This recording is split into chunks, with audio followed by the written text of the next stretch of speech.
Hi friends, welcome to రేమచ్చ YouTube channel. IPL 2025లో Royal Challengers Bengaluru పైన గుజరాత్ టైటాన్స్ అద్భుతమైన విజయం అయితే నమోదు చేయడం జరిగింది.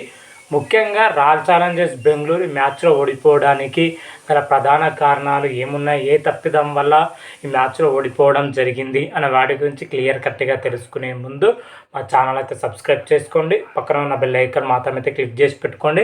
ఫర్దర్గా మేము వీడియోలు అప్లోడ్ చేస్తాం, మీకు నోటిఫికేషన్ వస్తుంది. ఐపీఎల్ 2025లో మ్యాచ్ నెంబర్ 14లో వచ్చేసరికి రాయల్ ఛాలెంజర్స్ బెంగళూరు తోటి గుజరాత్ టైటాన్స్ అయితే తలపడింది. ఈ మ్యాచ్లో వచ్చేసరికి రాయల్ ఛాలెంజర్స్ బెంగళూరు పైన గుజరాత్ టైటాన్స్ 8 వికెట్ల తేడాతో అద్భుతమైన విజయం అయితే సాధించింది. మొదటగా బ్యాటింగ్ చేసిన రాయల్ ఛాలెంజర్స్ బెంగళూరు నిర్ణీత 20 ఓవర్లో 169 పరుగులు అయితే చేసింది 8 వికెట్ల నష్టానికి. అనంతరం బ్యాటింగ్ దిగిన గుజరాత్ టైటాన్స్ కేవలం 17.5 ఓవర్లోనే 170 పరుగులు చేసి విజయాన్ని అయితే అందుకోవడం జరిగింది. అయితే ఈ మ్యాచ్లో రాయల్ ఛాలెంజర్స్ బెంగళూరు ఓడిపోవడానికి ప్రధానంగా కారణాలు ఏమేమి ఉన్నాయి ఒకసారి చూసుకుంటే మాత్రమైతే, ఓవరాల్గా చూసుకుంటే అతిపెద్ద కారణం అంటే ఛాలెంజర్స్ బెంగళూరు బ్యాటింగ్ వైఫల్యమే ఈ ఓటమికి ప్రధాన కారణం అని చెప్పుకోవచ్చు. ముఖ్యంగా టాప్ ఆర్డర్ బ్యాట్స్మెన్స్ కూడా ఎవ్వరు కూడా రాణించకపోవడం, అదేవిధంగా పవర్ ప్లేలో వచ్చేటానికి 4 వికెట్లు కోల్పోవడం, అదేవిధంగా తర్వాత వచ్చిన బ్యాటర్ల పైన ఒత్తిడి పడడం, ఇలా రకరకాల కారణాలతోనైతే మ్యాచ్లో అయితే ఓడిపోవడం జరిగింది. మ్యాచ్లో రాయల్ ఛాలెంజర్ టాప్ ఆర్డర్లో చూసుకుంటే పిల్సాట్ 14 పరుగులు, విరాట్ కోహ్లీ 7 పరుగులు, దేవదత్ పడిక్కల్ 4 పరుగులు, రజిత్ పటీరా 12 పరుగులతోనే దారుణంగా అయితే నిరాశపరచడం జరిగింది. గత 2 మ్యాచ్లో టాప్ ఆర్డర్ బ్యాట్స్మెన్స్ అందరూ రాణించడంతో విజయం దక్కింది రాయల్ ఛాలెంజర్స్ బెంగళూరుకు. ఈ మ్యాచ్లో వచ్చేసరికి టాప్ ఆర్డర్ బ్యాట్స్మెన్ పూర్తిగా విఫలం అవడంతోనే తర్వాత వచ్చిన బ్యాటర్ల పైన అయితే ప్రెజర్ అధికంగా పడడంతో వాళ్ళు స్లోగా ఆడడం జరిగింది. స్లో రన్ రేట్తో ఆడడంతోనైతే భారీ దెబ్బ పడిందని చెప్పుకోవచ్చు. అందుకే తక్కువ స్కోర్కి అయితే నమోదు చేయడం జరిగింది. బెంగళూరులోని చిన్నస్వామి స్టేడియంలో మ్యాచ్ గెలవాలంటే మినిమం 180 నుంచి 200 పైన స్కోర్ చేస్తేనే గెలుపు అవకాశాలు అయితే ఉంటాయి. ఈ రాయల్ ఛాలెంజర్స్ బెంగళూరు వచ్చేసరికి కేవలం 169 పరుగులు మాత్రమే చేసింది. దాదాపు 30 పరుగులు తక్కువ చేయడంతోనైతే ఏం చేయాలని పొజిషన్లో అయితే బౌలర్స్ అయితే ఉండిపోయారని చెప్పుకోవచ్చు. ఒకవేళ 190 పైన ఉంటే మాత్రమైతే గెలిచే మ్యాచ్. కాకపోతే టాప్ ఆర్డర్ బ్యాట్స్మెన్ పూర్తిగా విఫలం అవడంతోనే మ్యాచ్లో అయితే ఓటమికి అతిపెద్ద కారణం. ఇదే కారణంతో అయితే ఈ మ్యాచ్లో అయితే ఓడిపోవడం జరిగింది. విధంగా ఇదే మ్యాచ్లో వచ్చేసరికి లివింగ్స్టోన్ అదేవిధంగా జితేశ్వర్ శర్మలు మాత్రమైతే ఆకట్టుకునే ప్రయత్నం అయితే చేయడం జరిగింది. వీరితో పాటు టీమ్ డేవిడ్ చివరిలో అద్భుతమైన ఇన్నింగ్స్ ఆడడం జరిగింది. కేవలం 18 బంతుల్లో 32 పరుగులు చేసి గౌరవప్రదమైన స్కోర్ చేయడంలో టీమ్ డేవిడ్ కీ రోల్ పోషించడం జరిగింది. లేకపోతే మాత్రమైతే ఇంకా 140 లోపే ఉండేది మరి రాయల్ ఛాలెంజర్స్ బెంగళూరు మాత్రమైతే. అతని తోడుగా లివింగ్స్టోన్ 54 పరుగులు, జితేశ్వర్ శర్మ 33 పరుగులతో రాణించడం జరిగింది.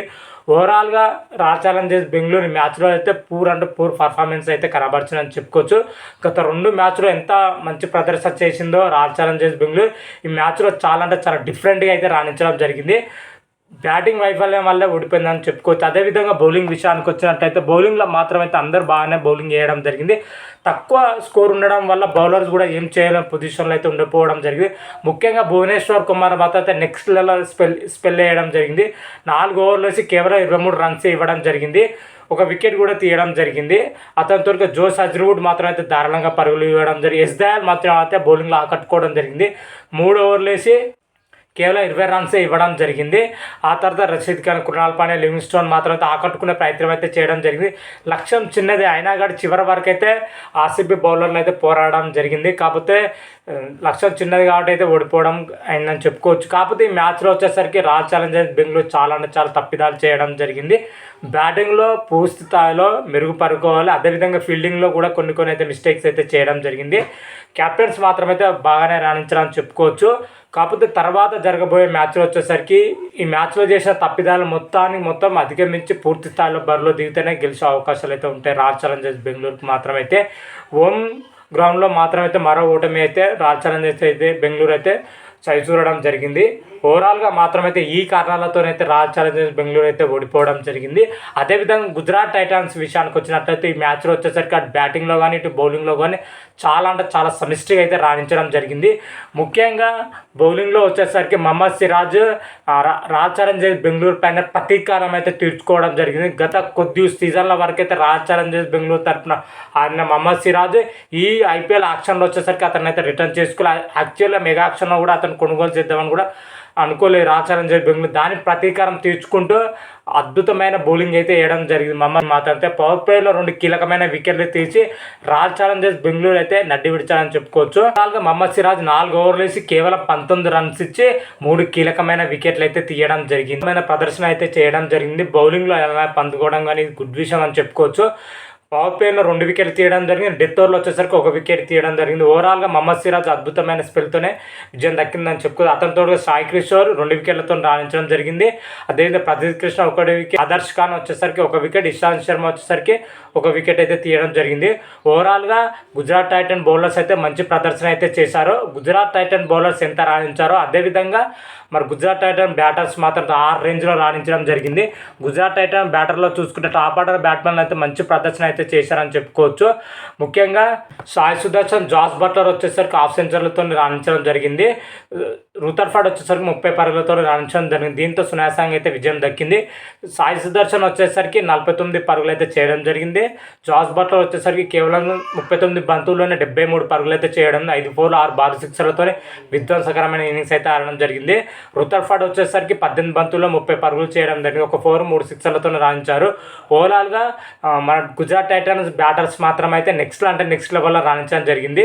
ఈ మ్యాచ్లో గుజరాత్ టైటన్స్ విజయం దక్కిందంటే అటు బ్యాటింగ్లో కానీ బౌలింగ్లో కానీ మంచి ప్రదర్శన చేశారు కాబట్టి విజయం దక్కిందని కూడా చెప్పుకోవచ్చు. ఓవరాల్గా ఈ మ్యాచ్లో మాత్రం అయితే అద్భుతమైన ప్రదర్శన కనబరిచిన మహమ్మద్ సిరాజ్కి మాత్రం మ్యాన్ ఆఫ్ ది మ్యాచ్ అయితే గెలుచుకోవడం జరిగింది. 19 రన్స్ ఇచ్చి 3 కీలకమైన వికెట్ తీయడం, అదేవిధంగా విజయంలో కీ రోల్ పోషించడం కాబట్టి man of the match award అయితే గెలుచుకోవడం జరిగింది. ఓవరాల్గా ఈ మ్యాచ్ గురించి అయితే ఫుల్ డీటెయిల్స్ మాత్రం అయితే ఈ విధంగానే ఉన్నాయని చెప్పుకోవచ్చు. ఇంతవరకు మీకు ఈ వీడియో కానీ నచ్చినట్టయితే లైక్ చేయండి, షేర్ చేయండి. మరిన్ని వీడియోల కోసం అయితే మా ఛానల్ అయితే సబ్స్క్రైబ్ చేసుకోండి. పక్కన ఉన్న బెల్ ఐకాన్ మాత్రం అయితే క్లిక్ చేసి పెట్టుకోండి. ఫర్దర్గా మేము వీడియోలో అప్లోడ్ చేసిన మీకు నోటిఫికేషన్ వస్తుంది. హర హర మహాదేవ్, శంభో శంకర. Thank you.